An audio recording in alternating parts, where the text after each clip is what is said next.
This is the Courage to Be podcast, and I'm your host, Tanya Vasallo. Today's episode is part of our menopause series, a topic that affects every woman either directly or indirectly. Before you check yourself out, I want you to pause and consider. This series is for any woman hitting 40 or older. And if you're not in that category, I encourage you to share this with a mom, a sister, a wife, a friend, a daughter, or a granddaughter. The more we spread this vital information, the better it will be for all of us as a collective. And before we dive in, I want to remind you that I'm on a mission to close the gender gap in podcasting so that more women's voices are heard. If this resonates with you, please rate, review, follow, and share the podcast. As a thank you, I'll send you my Manifesting Abundance course for free, a $997 value. Just follow the steps in the show notes after reviewing the podcast. We can only create this ripple effect together. Don't forget to check out the show notes and stick around until then for more gifts that I have just for you. Welcome back to the Courage to Be, where we have powerful conversations to transform your life and your business. And we are continuing with the amazing Dr. Anna Garrett. Welcome back, Dr. Anna. Thank you. You got me warmed up in the first episode. So yes. Let's go deeper. I mean, you shared with us your journey, a little bit of your knowledge, but I feel like we were just scratching the surface. I'd love for you to share with us in this episode more about hormones and what to know about hormones and our health span. And let's just take it from there and see where it takes us. All righty. Well, I don't know where exactly you want me to start, but I'll start where I want to start. How about that? That sounds perfect. So I'd like to look at each section of the menopause transition. So starting with perimenopause and then talking about menopause, which will sort of naturally bring in the conversation about hormones. There, as I mentioned in the first episode, there is more and more evidence for supporting women to have healthy estrogen levels and healthy progesterone levels and healthy testosterone levels, which we haven't even talked about, throughout their lifespan because of the benefits that each of the three of those confer. So let's start with perimenopause. So perimenopause is characterized by wild swings in estrogen and is generally a time of life where your estrogen levels are high. So if you listen to the first episode, you heard me say that estrogen signals your body tissues to grow. So breasts, uterine lining, weight around the waist, all of that kind of stuff. And because it's a high estrogen state as a general rule, many women who are having symptoms of insomnia or anxiety can do very well with progesterone alone. So that is generally where I start. Now, I have started seeing more conversation. It's not my recommendation, but it's conversation where women in their early 40s who are experiencing like just some of the insomnia or anxiety or weight gain or whatever, their doctors are putting them on estrogen and progesterone. And I'm like, that's kind of like throwing gasoline on the fire by throwing estrogen into the mix. So that is not an approach that I like because sometimes you can make somebody feel a lot worse by doing that.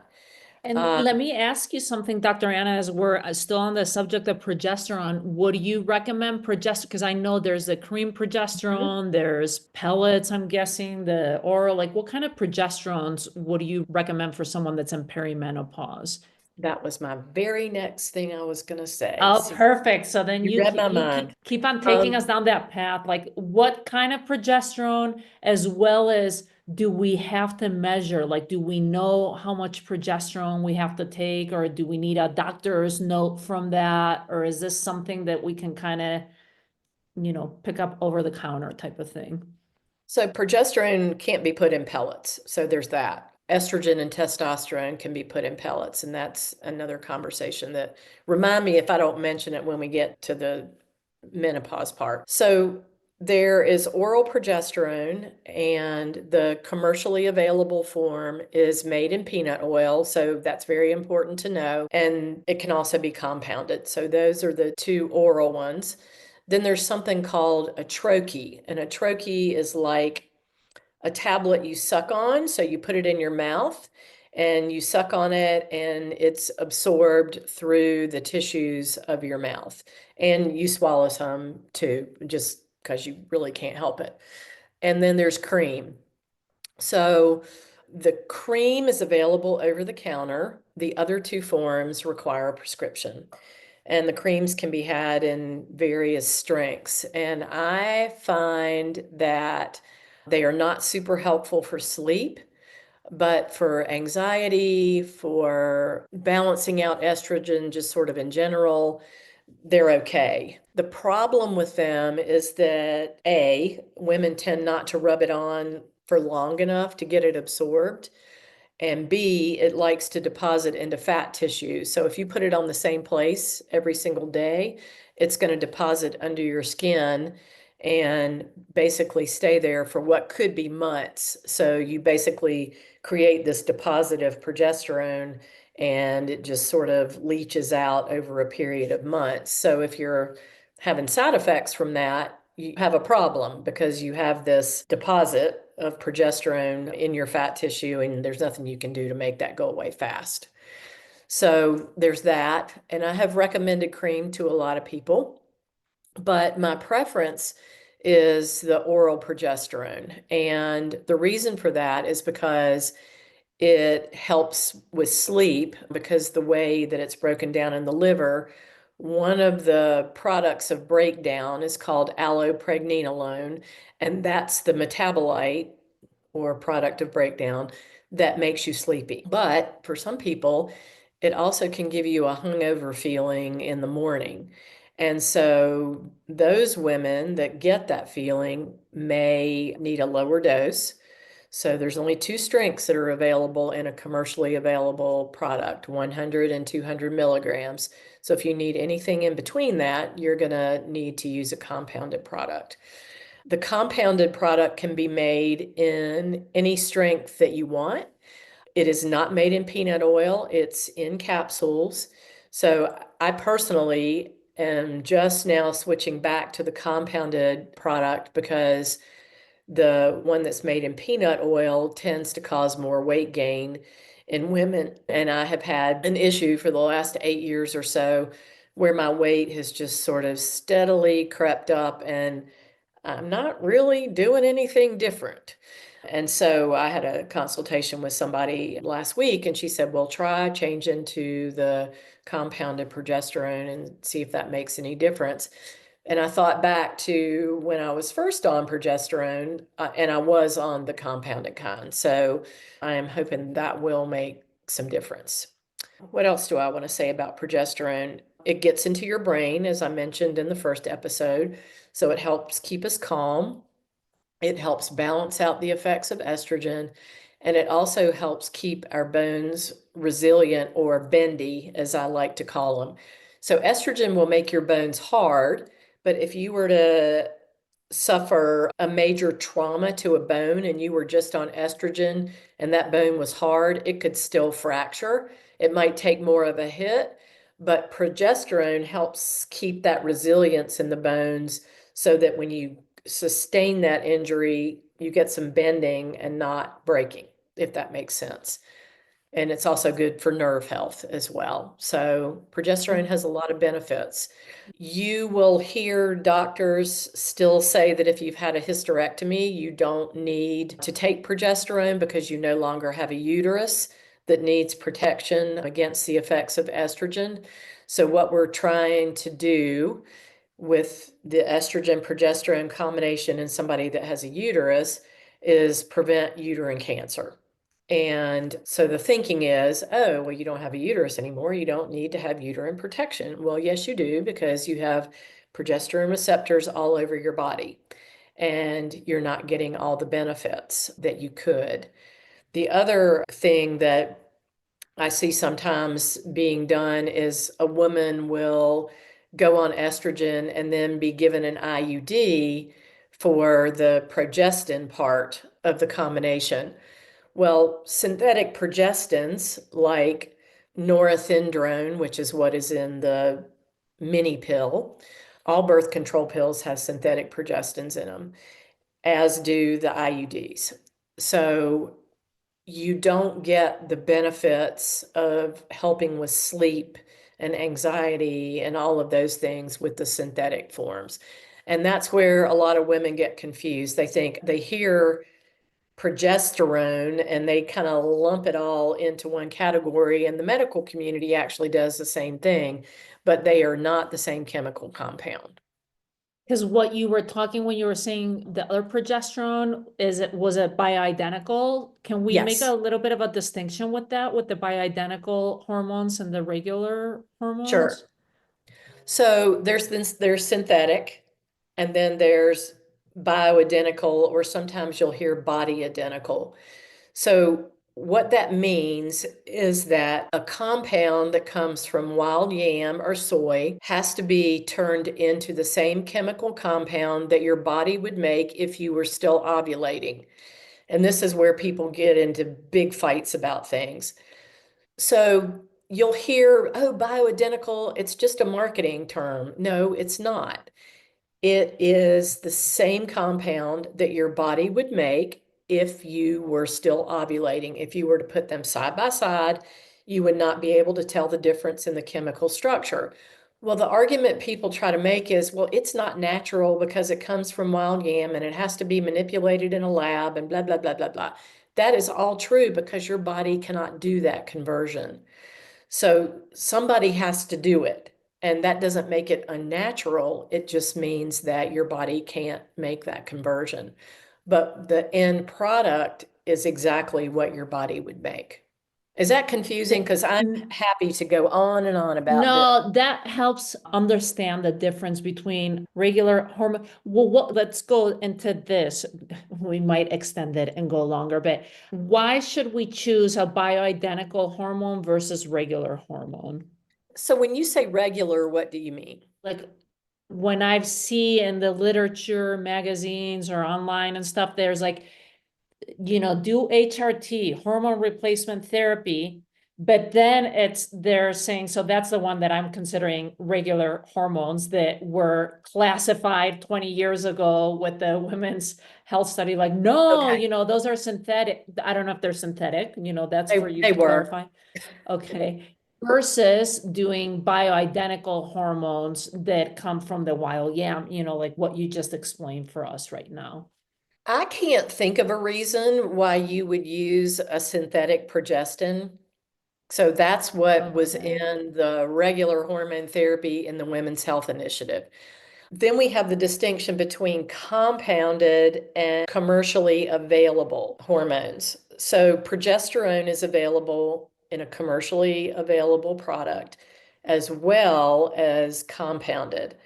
So the argument against compounding that some people try to make, and I'm a pharmacist, I know what goes on in compounding pharmacies. There's nobody making witch's brew in the back room. They've got standards they have to meet. So this whole discussion is, in my mind, an effort to line the drug companies' pockets. Okay, so I'm not anti-drug. I just hate hearing that compounded products are in some way dangerous because we don't know what's in them. Yeah, we do. Okay. So they are both the same, except that there's no peanut oil in the compounded one. It's the same bioidentical progesterone. So Prometrium is the brand name of what's available over by prescription. It's the one made in peanut oil. There's also a product called Duavie that is progesterone and estrogen combined, and it's the only one of its type that's available on the market. So that's a win for women because they're both combined. The compounded progesterone still has the same progesterone in it that the peanut oil one does. It just doesn't have the junk that is in that capsule. Does that make sense? Yes, that's very helpful to explain it that way so that when we're looking for this or having the conversations with our doctors, or functional doctors, whoever is prescribing it, that we can have an understanding. I think it's very important, and you explained it very well, of like the cream versus the compound one versus the commercial one. So thank you for that one. I Well, didn't mean to hold you back with I the know it's explanation. confusing. I mean, because people just look at me like, I don't understand what the difference is. But then when you get to estrogen, there's all kinds of different forms of estradiol. So estradiol is bioidentical. Estradiol is made by many, many drug companies, and it comes in creams, gels, patches, injections, spray. So those are the main ones. And then it can also be compounded. So some women do best when they're on a mixture of estriol, which is a weaker estrogen, and estradiol, and that can be made in any proportion that anybody wants in a compounding pharmacy. So, point being, there's bioidentical estrogen all over the place. It's not something that is confusing. All birth control pills have synthetic estrogens in them, so that's important to know. But the menopausal hormone therapies all pretty much are estradiol based. And would you start taking estrogen once you've hit menopause, or could you be taking it in perimenopause too? Okay, so I'm going to give you my opinion. I would not recommend, unless I had measured levels and seen that they were low, I would not put somebody in early perimenopause on estrogen because, like I said, it's usually a high estrogen state and you're adding fuel to the fire. As you go through perimenopause and your estrogen levels start to drop and you start to experience things like joint pain or hot flashes or vaginal dryness, to me, those things are the signal that it might be time to try some estrogen along with the progesterone. So when I think of estrogen, I'm mostly thinking about it postmenopausally, but there can be situations where somebody at the end of perimenopause could very well benefit from having some estrogen added and Thank you. testosterone. That's what I was going to go to that one as the next one, because as I've been talking with friends and colleagues, they're like, oh, well, when I did my test, the testosterone was really low. So what would be symptoms for someone that might be low on testosterone? Like you said, for progesterone, it might be lack of sleep. It might be the mood swings. I hit all of them. As you were saying with the progesterone, I'm like, ooh, maybe my amount, because I'm only doing 50 milligrams of the compounded one. I was like, maybe I need to up that, but I check everything that you said. That's why I was asking you, like, what would be the symptoms, or when would you put someone on estrogen? I want to share an amazing opportunity. My signature event, Increase Your Income and Impact, is happening April 3rd through 5th, which is a Thursday through Saturday, in person in Santa Fe, New Mexico. You will walk away from these 3 days shifting your mindset from not enough money to manifesting on the spot. You'll also learn how to get over your fears of unworthiness so that you can have a greater impact in the world.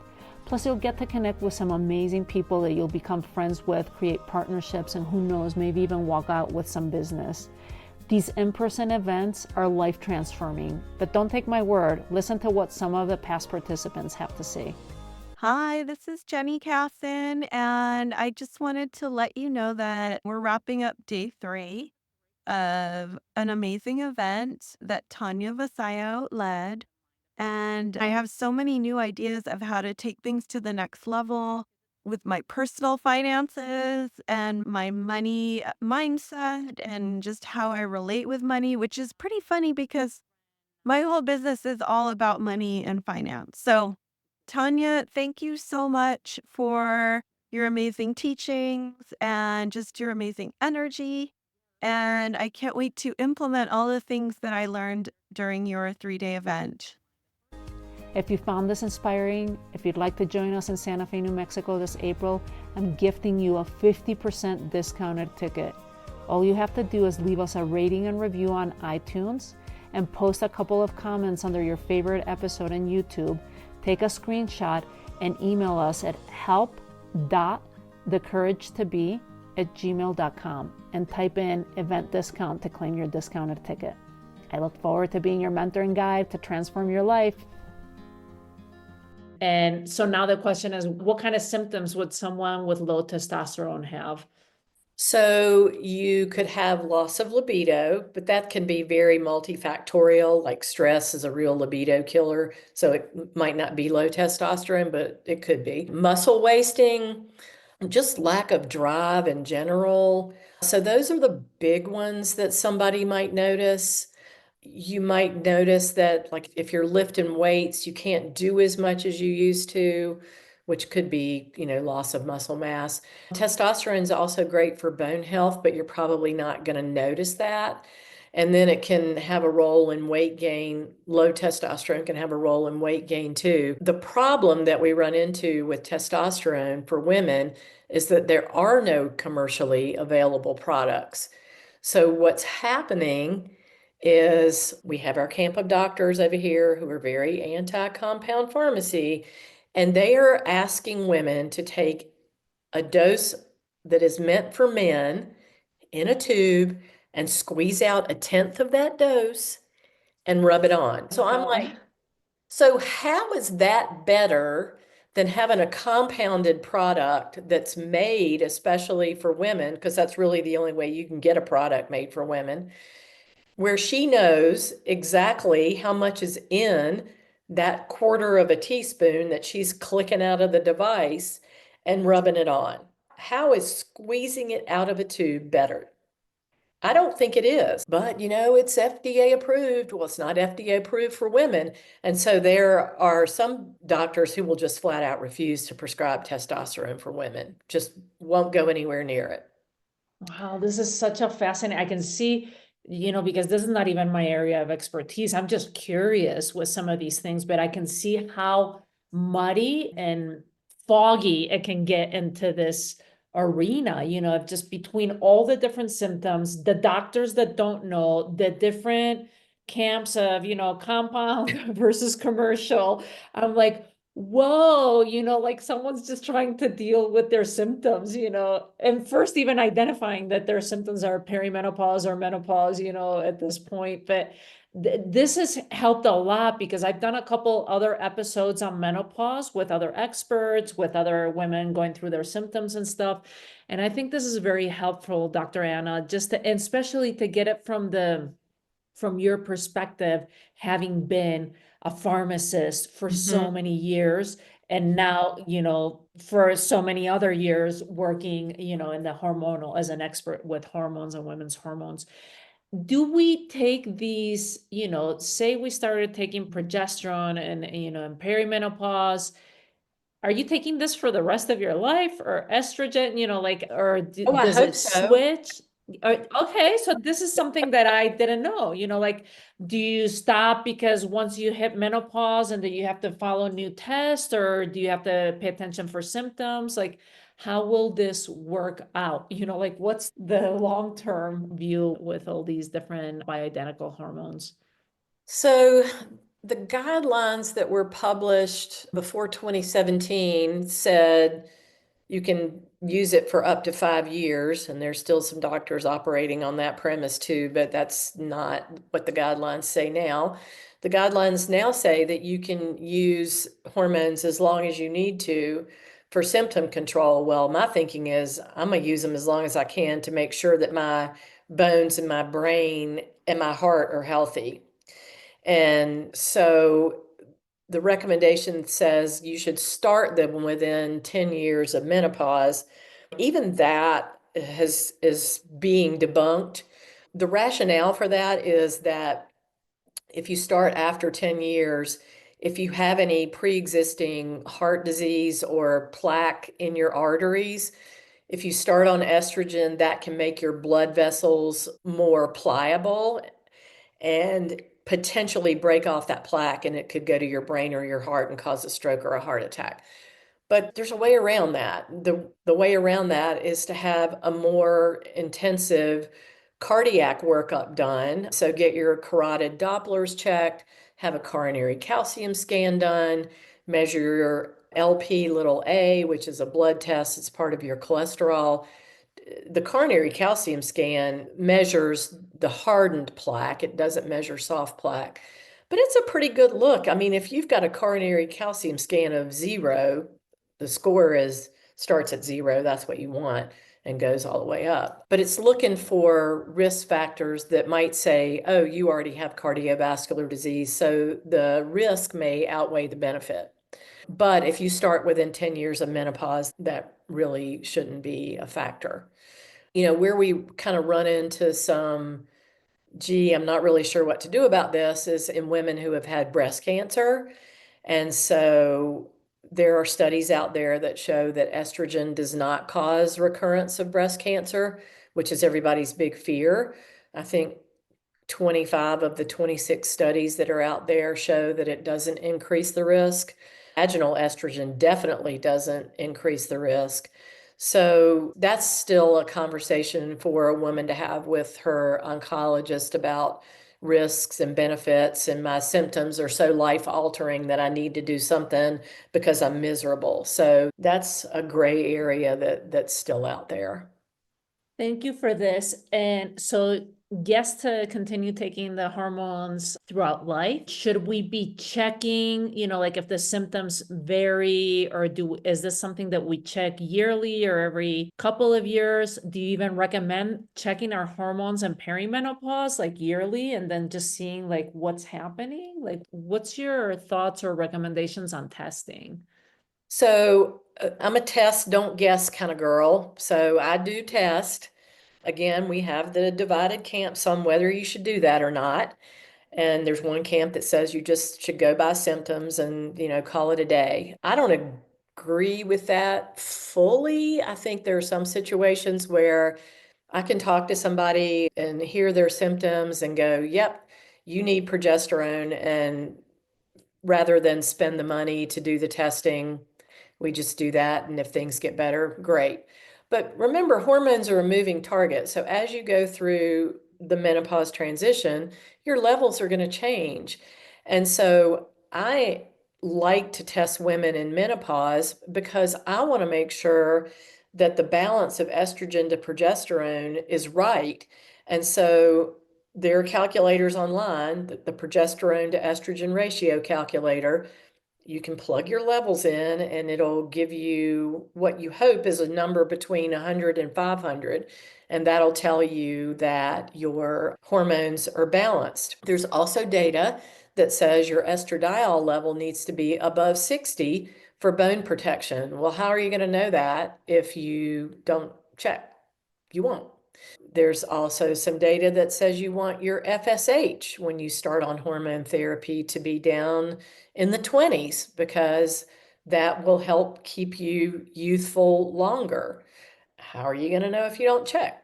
You're not. So, it depends on what you want to do. Like my doctor, I told her I want my estrogen level above 60 and I'm going to be checking it routinely. She's like, you get into this in way more detail than I do. She's like, if somebody feels better, I just let it go. I said, but if I'm going to be on this, I at least want to know that I'm accomplishing the goal, right? And that my bones are being protected. My FSH, I just had checked yesterday, it's 44. So I need a higher dose of estrogen, but my problem is that I get breast tenderness when I try to go up on my dose. So I may, be stuck. Either that or I need more progesterone. So I'm going to start playing around with it some more. Now, Yes, not everybody's going to do that, but I am. I was just going to say you are because that's your world. So for the average listener, for us that, we're not there and we might not understand these things like, oh, well, that, I have breast tenderness. That's because I had too much estrogen.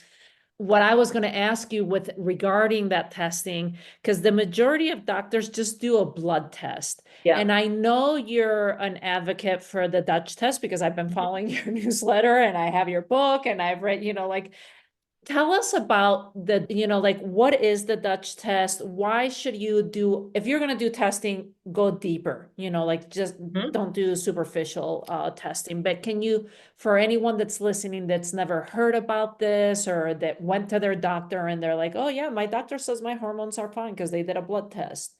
Why should we do a more in-depth test?